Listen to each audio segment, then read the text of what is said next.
एक शख्स ने एक खूबसूरत लड़की से शादी कर ली।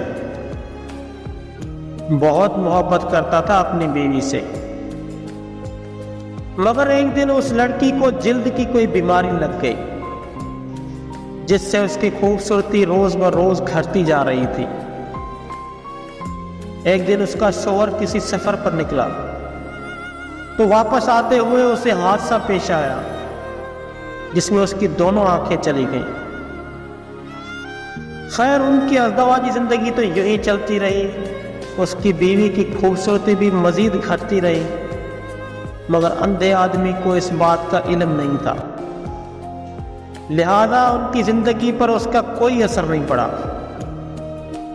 दोनों एक दूसरे को पहले की तरह चाहते थे और एक दूसरे का ख्याल रखते थे, लेकिन खुदा का करना कुछ ऐसा हुआ कि एक दिन उस लड़की का इंतकाल हो गया। उसका शौहर निहायत गमगीन था इस सदमे से, जिसके बायस उसने अपना सब कुछ फरोख्त कर डाला और शहर को छोड़कर किसी दूसरे शहर जाने लगा। जाते हुए रास्ते में एक शख्स ने पीछे से आवाज दी और कहने लगा कि अकेले कैसे जाओगे? अब तक तो आपकी बीवी आपकी मदद करती रही, आपका ख्याल रखती रही और आपकी आंखें बनी रही।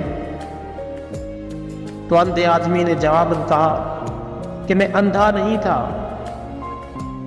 मैं अंधा नहीं था, मगर उसे ऐसे दिखा रहा था जैसे मैं अंधा हूं। क्योंकि अगर उसे ये पता होता कि मैं उसकी बदसूरती देख सकता हूं, तो ये एहसास उसे उसकी बीमारी से भी ज्यादा तकलीफ देती। इसलिए मैंने अंधे होने का ड्रामा किया था। वो बहुत अच्छी बीवी थी, मैं बस उसे खुश रखना चाहता था। ये होती है मोहब्बत की इंतहा।